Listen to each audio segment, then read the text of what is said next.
Hello my dear students, हम लोग हमारा चैप्टर नंबर 3 कर रहे थे। कौन सा? इकोनॉमिक्स का, क्लास 10th का। देखिए, हम इस चैप्टर को आगे कंटिन्यू करते हैं। लास्ट हमने क्या पढ़ा था कि जो लोग होते हैं वो क्या करते हैं, वो बैंक के अंदर अपना पैसा डिपॉजिट करवाते हैं और टाइम आने पर जब उनको नीड होती है तो वो क्या कर लेते हैं, उसको वापिस से उसको निकाल लेते हैं, अपने पास ले लेते हैं, है ना। तो आज हम वहीं से स्टार्ट करेंगे। तो ये कहते हैं डिमांड डिपॉजिट। ये कहते हैं जब हम बैंक के अंदर अपना पैसा जमा कर रहे हैं स्टूडेंट्स, उसको बोलते हैं डिमांड डिपॉजिट। ऐसा क्यों बोलते हैं? क्योंकि इसके अंदर से हम अपनी चॉइस से पैसा क्या कर सकते हैं, विड्रॉ कर सकते हैं और अपनी चॉइस से ही पैसा निकाल सकते हैं। कोई भी बैंक आपको कभी भी ये नहीं बोल सकता कि आप आज पैसे मत लीजिए।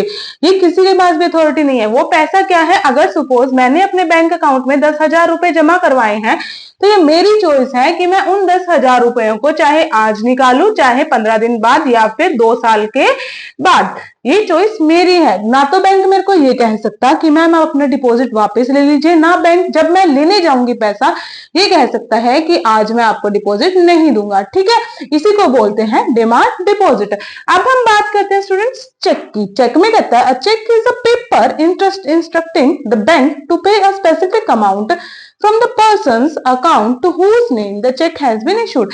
ये कहता है चेक के बारे में। कहता है चेक क्या है, चेक एक पेपर है। सिर्फ उस पेपर के अंदर क्या दे रहा है, इंस्ट्रक्शंस दी जाती है। क्या इंस्ट्रक्शन? जैसे सपोज मैं हूं और एक आप हो, है ना। मैंने क्या करना है, आपको 10,000 रुपए देने हैं, तो मैं क्या करूंगी, मैं चेक लूंगी, चेक के ऊपर 10,000 रुपए लिखूंगी और उसके ऊपर आपका नाम मेंशन करूंगी, अपने सिग्नेचर करके आपको दे दूंगी। तो आप क्या करोगे, जब आप वो चेक लोगे तो आप उस चेक को लेकर बैंक में जाओगे, बैंक में डिपॉजिट करोगे, तो उस चेक के थ्रू क्या हो जाएगा, आपके अकाउंट में 10,000 रुपए आ जाएंगे। इसी अकॉर्डिंग ये सिर्फ कहता है चेक क्या है, चेक एक इंस्ट्रक्शन है जो क्या करता है, एक अमाउंट पे करता है किसी दूसरे पर्सन को जिसका नाम चेक के ऊपर लिखा हुआ है ना। एक एग्जांपल के तौर पे लेते हैं, सपोज करते हैं ये चेक है, ठीक है। इसके ऊपर सबसे पहले लिखा होता है पे। तो यहां आप क्या लिखोगे, नाम लिखोगे, किसको पे करना है। जैसे मेरे को पे करना था अमन को, तो अमन लिखते हैं। ओके, उसके बाद आपको अमाउंट दिया होता है। अमाउंट, यहाँ पे आपको अमाउंट लिखना होता है किसके अंदर, वर्ड्स के अंदर, ठीक है, नंबर्स में नहीं, वर्ड्स में। सपोज मैंने 10,000 पे करने थे तो मैं क्या लिखूंगी, 10,000 ओनली। याद रखना, जब भी आप क्या करते हो, जब भी आप वर्ड्स में लिख रहे हो लास्ट में ओनली जरूर मेंशन करें।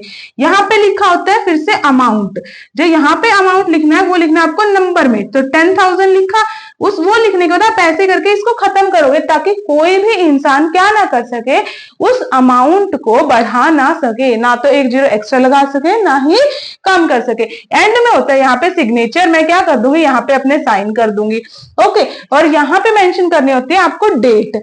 जिस भी डेट को आपका जो ये अमन है, जैसे मैं अमन है, अमन को जिस भी डेट को विड्रॉ करना है, सपोज अमन को विड्रॉ करना है 15 मार्च 2026, तो वो यहाँ पे डेट मेंशन होगी।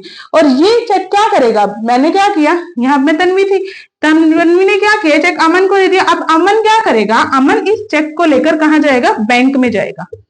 बैंक में गया तो उसने क्या किया, उसने बैंक में जमा करवाया। जैसे उसने बैंक में जमा करवाया तो उसके थोड़ी देर के बाद ही तन्वी के अकाउंट से वो 10,000 रुपए क्या हो जाएंगे, डिडक्ट हो जाएंगे और अमन के अकाउंट में क्या हो जाएंगे, वो 10,000 रुपए ऐड हो जाएंगे। आई होप कि आपको चेक का प्रोसीजर समझ आया होगा। आगे कहता है bank main source of income. ये बोल रहा है बैंक्स की, यानी कि जो भी हमारे इंडिया में बैंक है उनकी सबसे मेन सोर्स ऑफ इनकम है क्या, यानी कि कहां से उनको इनकम मिल रही है। बैंक, अब ऑब्वियस सी बात है, बैंक कोई खुद की अर्निंग तो कर नहीं रहा, तो बैंक की अर्निंग होती कहां से है। तो जब हमारे पास हम देखते हैं कि लोग क्या कर रहे हैं, लोग बैंक के अंदर क्या करते हैं, पैसा अपना जमा करते हैं। जब बैंक के अंदर वो लोग पैसा जमा करते हैं तो अब हमारे पास जो बैंक है उस पैसे के ऊपर इंटरेस्ट भी देता है हमें, है ना। अब ऐसा तो है नहीं कि जो हमारे पास पैसा हम लोग बैंक में रख दिया वो ऐसे ही बढ़ रहा है, ऐसे तो नहीं बढ़ रहा है ना, वो किसी सोर्स से ही बढ़ रहा है, वो सोर्स पढ़ते हैं। अब देखो, जैसे सपोज करो ए व्यक्ति है, ये बी है। एक होता है डिपॉजिटर जो उसके अंदर डिपॉजिट करता है, ठीक है, और एक होता है हमारा लोन वाला बंदा जो लोन लेने आया है, क्रेडिटर बोल दो आप इसको, ठीक है। ए ने क्या किया, ए ने 20,000 रुपए अपने बैंक में जमा करवा दिए, डिपॉजिट करवा दिए, है ना। तो अब बैंक क्या करता है, बैंक इसके ऊपर उसको इंटरेस्ट भी देता है 3 महीने के अंदर। सपोज करते हैं 3% इंटरेस्ट रेट से बैंक क्या कर रहा है, इसको इंटरेस्ट दे रहा है ना। अब ये सोचो कि बैंक के अंदर 10,000 रुपए पड़े पड़े तो बढ़ेंगे ना, ये बढ़ कैसे रहे हैं। तो बैंक क्या करता है बच्चा, इन 10,000 में से 15% निकाल लेता है, वो तो रख लेता है अपने पास, ठीक है। इसका 15% रख लेगा बैंक अपने पास, और जो बाकी बचा हुआ अमाउंट 85% रह जाता है, उस 85% को वो चढ़ा देता है लोन के ऊपर, जिस भी व्यक्ति को लोन चाहिए होता है। अब ये चीज आई, लोन दे दिया मैम, बैंक ने क्या किया, 85% लोन के तौर पे दे दिया।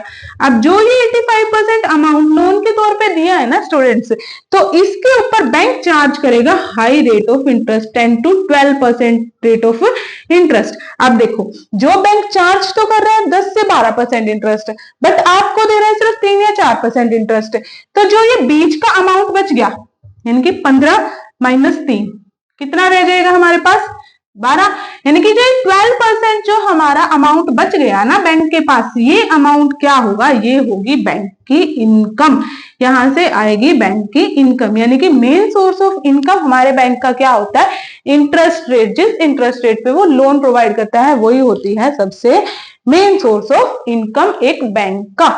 आगे पढ़ते हैं, ये कहते हैं आगे क्रेडिट सिचुएशंस। अब क्रेडिट सिचुएशंस कौन कौन सी होती है, ये कहते हैं credit is an agreement. Credit क्या है, एक एग्रीमेंट है, इन विच द लेंडर सप्लाईज। जो लेंडर है वो क्या करेगा, वो सप्लाई करेगा किसके पास, बोरोवर के पास, यानी कि उधार लेने वाले के पास, मनी, गुड्स, सर्विसेज, या उसके रिटर्न में वो क्या करेगा, वो प्रॉमिस करेगा कि उसको वो क्या देगा, वो फ्यूचर में उसको पेमेंट देगा, है ना। सपोज करते हैं, एक एग्जाम्पल के थ्रू देखते हैं इसको भी। विदाउट एग्जाम्पल देखो समझ आएगी नहीं ये चीजें, तो एग्जाम्पल के थ्रू ही करके चलेंगे इनको। देखो, जैसे एक व्यक्ति है ए, एक है बी, दो नाम दिए इसने, क्या कहा, एक का लेंडर, एक का बोरोवर। ए को मान लेते लेंडर है और बी को मान लेते बोरोवर है। बोरोवर कौन होता है, बोरो करने वाला, यानी कि उधार लेने वाला। और हमारा लेंडर कौन हो रहा है, लेंडर है जो उधार देता है। अब बी क्या करता है, बी ना ए के पास आता है, बी ए को बोलता है सर मेरे को तो चाहिए, क्या चाहिए, सपोज पहले पैसे की बात करते हैं, मेरे को ना 50,000 रुपए चाहिए, आप मेरे को क्या करो 50,000 रुपए दे दो। तो ए कहता है ठीक है भाई, मैं तेरे को 50,000 दे दूंगा। अब एक चीज बताओ, क्या वो 50,000 ऐसे ही दे देगा, ऐसे तो नहीं देगा, वो उसके ऊपर क्या चार्ज करेगा, इंटरेस्ट भी चार्ज करेगा, है ना।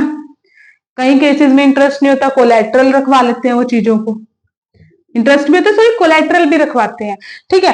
तो यहाँ पे क्या होता है, ए कहता है देख भाई मैं तेरे को 50,000 तो दे दूंगा बी, पर उसके बदले में तेरे को मेरे को इंटरेस्ट देना पड़ेगा कितना, 12% की दर से। बी कहता है चलो जी ठीक है आप मेरे को दे दो, तो वो उसको क्या आता है, बोरो कर देता है और बाद में उसको इंटरेस्ट रेट पे कर देता है। ये तो हुई पैसों की बात। जब हम बात करते हैं गुड्स एंड सर्विसेज की, अब बात करते हैं, सपोज करो जो ए है वो क्या है, उसकी होलसेल की शॉप बी की रिटेल की शॉप है ना।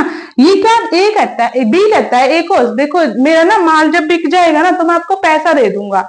तो ये कहता है आप मेरे को अभी माल उधार पे दे दो, ठीक है। तो ए क्या करता है, ए इसको माल दे देता है, यानी कि सपोज करो इसकी फैक्ट्री थी शूज की, ये शूज इसको उधार पे देता है। जब इसके शूज बिक जाते हैं तो इसको रिटर्न में मनी दे देता है। एक होता है ये, इसको बोलते हैं क्रेडिट सिचुएशन, यानी कि छोटी, इसमें कोई इंटरेस्ट रेट कोलैटरल कुछ नहीं होता। बट जब हम बात करें टर्म्स ऑफ क्रेडिट की, यानी कि लॉन्ग टर्म क्रेडिट की, ये तो वो देखो छोटा सा उधार किया, भाई 1 महीने में क्या किया उसने, चीजें कमाई, वापस कर दिया, रिटर्न कर दिया और उसके पास पैसे आ गए। बट जब बात आती है क्रेडिट ऐसी सिचुएशंस की स्टूडेंट, जब क्या करना है, जब उसको एक लॉन्ग रन के लिए क्रेडिट चाहिए और एक बहुत बड़ा अमाउंट क्रेडिट चाहिए, तो ये कहता है टर्म्स ऑफ क्रेडिट की बात करते हैं। टर्म्स ऑफ क्रेडिट की जब बात आएगी ना स्टूडेंट, तो क्रेडिट की कौन कौन सी टर्म्स हैं उनके ऊपर बात करेंगे। क्रेडिट टर्म्स होती है आपकी, इंटरेस्ट रेट हो गया, कोलैटरल हो गया आपके पास, ठीक है, आप क्या कर रहे हो, आप बहुत हाई रेट पे इंटरेस्ट रेट चार्ज कर रहे हो या फिर कोलैटरल ले रहे हो, किसी की कोई संपत्ति रखवा रहे हो। ये कहता है हमें ना इंटरेस्ट रेट की टर्म्स क्या होती है, माननी पड़ती है, तभी हमारे पास बात लगती है। अब ये कहता है अब हम बात करते हैं टर्म्स ऑफ क्रेडिट की।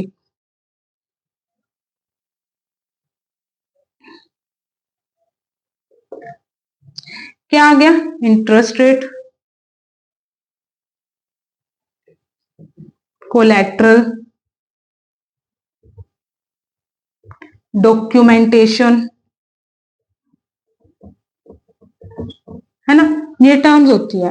अब बात करते हैं जो हम लोग क्रेडिट करते हैं, जब हम लोग क्रेडिट ले रहे हैं तो ये लोन ही हुआ एक तरीके से, है ना। जब हम क्रेडिट ले रहे हैं स्टूडेंट्स, तो एक चीज देखो, ये चाहिएगी तो अब देखो, अब सपोज करो मैं किसी से उधार ले रही हूँ या आप किसी से उधार ले रहे हो, वो आपको फ्री में तो पैसा देगा नहीं ना, उसको भी तो बदले में कुछ चाहिए, तो वो क्या करेगा, वो इंटरेस्ट रेट चार्ज करेगा।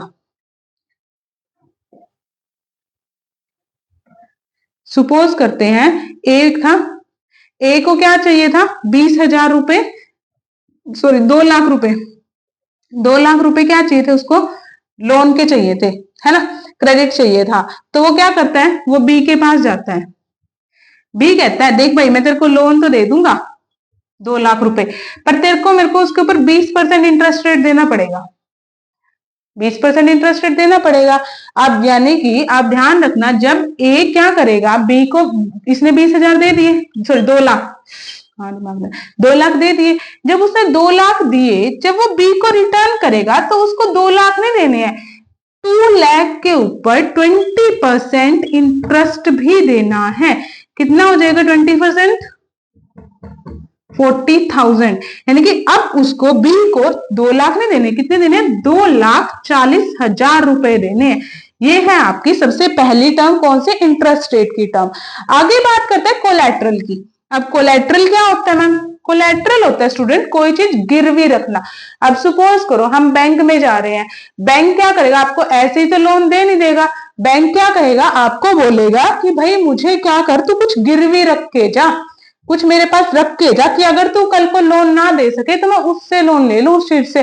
कोलैटरल में आप क्या कर सकते हो, आप अपनी लैंड को रख सकते हो उनके पास गिरवी, आप अपनी ज्वेलरी को रख सकते हो, गोल्ड ज्वेलरी को, है ना, या फिर आपके पास कोई भी चीज हो, कीमती चीज, हाउस, हाउस लोन जिसको बोलते हैं, ठीक है, ये चीजें होती है, ये आप कर सकते हो, बहुत इजी गोइंग इन चीजों के ऊपर ही होती है कोलैटरल। अब सपोज करते हैं एक व्यक्ति था, वो गया लेंडर के पास, मनी लेंडर के पास, ए था, बी गया,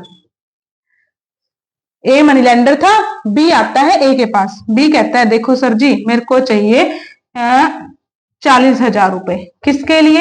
अपनी एग्रीकल्चर करने के लिए, यानी कि अपनी खेती में बढ़ावा करने के लिए, है ना।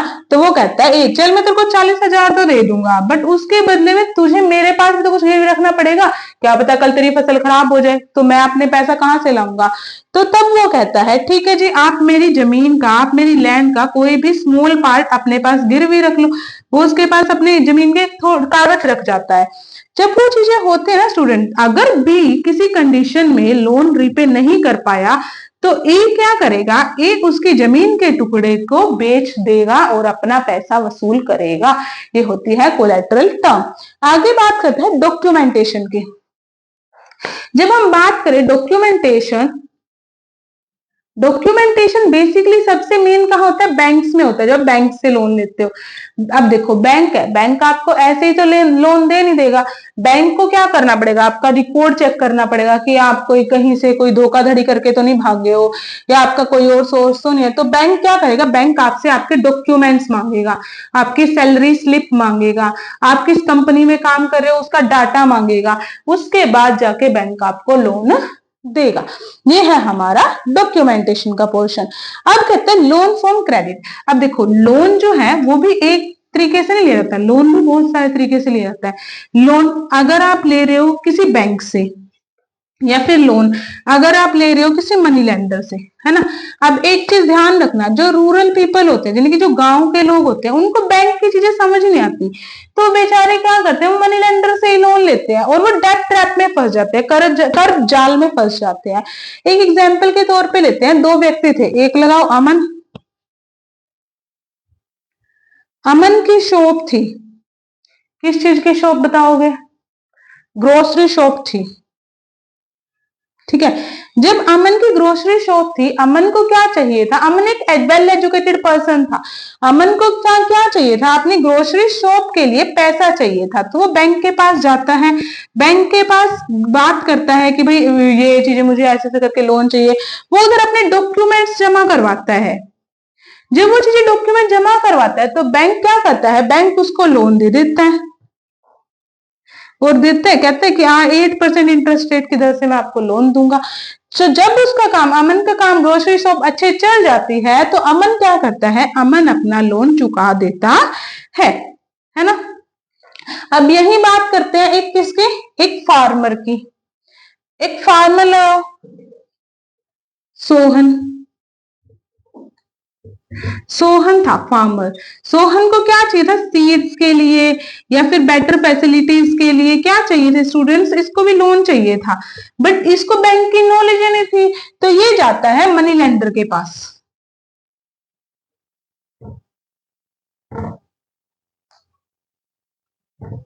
जब वो मनी लेंडर के पास गया स्टूडेंट्स, तो मनी लेंडर क्या करता है? मनी लेंडर कहता है भाई मैं तेरे को लोन तो दे दूंगा, बट मैं तो दूंगा 60% इंटरेस्ट के दर पे, मैं ऐसे नहीं दूंगा, मेरे को भी तो कमाना है। अब बेचारे सोहन को नॉलेज तो थे नहीं, वो कहते हैं चलो जी आप मेरे को लोन दे दो।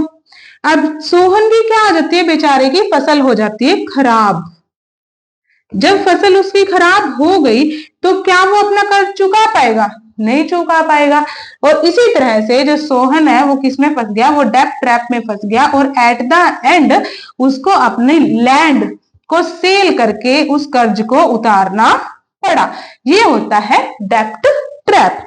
अब बात करते हैं टर्म्स ऑफ क्रेडिट की। टर्म्स ऑफ क्रेडिट में यही आता है कि हम किन किन टर्म्स पे क्या कर सकते हैं? क्रेडिट ले सकते हैं स्टूडेंट्स। ठीक है, आगे आपके पास है कि आप फॉर्मल सेक्टर से क्रेडिट ले रहे हो या फिर इनफॉर्मल सेक्टर से क्रेडिट ले रहे हो। सॉरी, आप एक टॉपिक और छूट गया, उसमें क्या था? वो है कोऑपरेट सोसाइटी। अब क्या करते हैं? कोऑपरेट सोसाइटी क्या होती है स्टूडेंट? कोई भी लोग, नॉर्मल शॉपकीपर्स या फिर कोई भी बिजनेसमैन, वो क्या करते हैं? वो सारे मिलकर ना एक अपनी कोऑपरेट सोसाइटी बना लेते हैं और उसके अंदर ही वो लोग क्या करते हैं? वो एक दूसरे को लोन देते हैं। होम लोन हो गया या फिर बिजनेस लोन हो गया या फिर फार्मिंग लोन हो गया, और वो लोन जो है बहुत कम इंटरेस्ट रेट पे होता है, बहुत लो इंटरेस्ट रेट पे होता है, जिसके थ्रू वो डेब्ट ट्रैप में नहीं फंसते। ठीक है स्टूडेंट, अब नेक्स्ट लास्ट पार्ट करेंगे आज की वीडियो का हम। वो क्या है? वो है formal credit and informal credit. Formal credit क्या होता है? इनफॉर्मल क्रेडिट क्या होता है? आप लोग समझ ही गए होंगे। Formal credit, informal credit. Formal जो क्रेडिट होता है स्टूडेंट्स, ये बैंक से लिया जाता है, कोऑपरेट सोसाइटी से लिया जाता है। बट जो इनफॉर्मल क्रेडिट होता है वो किससे लिया जाएगा? इनफॉर्मल क्रेडिट लिया जाएगा मनी लेंडर से, है ना, या फिर आपके रिलेटिव से। ठीक है, जो अब हमारे पास बात करते हैं, जो फॉर्मल क्रेडिट है, क्या इसके ऊपर कोई निगरानी रखता है? इसके ऊपर कोई नजर रखता है? जी हाँ, फॉर्मल क्रेडिट के ऊपर आरबीआई पूरी नजर रखता है अदर बैंक्स के ऊपर कि कोई भी बैंक जो है गलत इंटरेस्ट रेट पे लोन तो नहीं दे रहा, क्या हाई इंटरेस्ट रेट तो चार्ज नहीं कर रहा। बट क्या हमारा इनफॉर्मल क्रेडिट में ऐसा होता है? नो, कोई भी उसके ऊपर नजर नहीं रखता, वो जितना चाहे इंटरेस्ट रेट चार्ज कर सकते हैं। थर्ड, फॉर्मल क्रेडिट में इंटरेस्ट रेट बहुत लो होता है, बहुत कम होता है। बट वहीं पे अगर आप बात करो इनफॉर्मल क्रेडिट में, इनफॉर्मल क्रेडिट में इंटरेस्ट रेट होता है बहुत ज्यादा हाई। ठीक है स्टूडेंट्स, अब हमारे लिए फॉर्मल क्रेडिट जो है अच्छा है या इनफॉर्मल क्रेडिट? फॉर्मल क्रेडिट ही अच्छा है अगर हम जज करना चाहें तो। ये कहता है रीजन, जो हमारे पास प्रॉपर टर्म्स होती है, क्या वो हमारी फुलफिल होती है फॉर्मल क्रेडिट में? यस, फॉर्मल क्रेडिट में प्रॉपर टर्म्स यूज होती है। बट क्या इनफॉर्मल क्रेडिट में ऐसा होता है? नो, कोई भी proper interest rate, no proper terms followed. ठीक है, कोई भी प्रॉपर टर्म फॉलो नहीं की जाती आपके पास। अगर आप बात करो फॉर्मल क्रेडिट की, फॉर्मल क्रेडिट जो है वो हमारे लिए क्या है, बेनिफिशियल है, और इनफॉर्मल क्रेडिट हमारे लिए बेनिफिशियल नहीं है। फॉर्मल क्रेडिट के अंदर आरबीआई ये भी देखता है कि अदर बैंक सिर्फ और सिर्फ प्रॉफिट के लिए तो लोन नहीं दे रहे, उनको क्या होता है, प्रॉफिट के लिए नहीं, हमारी सोसाइटी की बेटरमेंट के लिए, यानी कि एग्रीकल्चर के लिए भी लो क्रेडिट लोन देना पड़ता है या फिर होम लोन देना पड़ता है। बट क्या ऐसा हमारे इनफॉर्मल क्रेडिट में है? नो, हमारे इनफॉर्मल क्रेडिट में सिर्फ और सिर्फ क्या किया जाता है, अपने पर्सनल प्रॉफिट के लिए, किसके लिए, पर्सनल प्रॉफिट के लिए ही लोन दिया जाता है। ये है स्टूडेंट्स हमारा फॉर्मल क्रेडिट और इनफॉर्मल क्रेडिट। आई होप कि आपको समझ आया होगा कि मैं क्या समझाना चाहती हूँ, आपको मनी एंड क्रेडिट चैप्टर आपको समझ आ रहा होगा। अगर आपको स्टूडेंट समझ आया तो प्लीज मेरे चैनल को सब्सक्राइब करें, वीडियोस को लाइक करें और कमेंट करना ना भूलें। Thank you, have a nice day.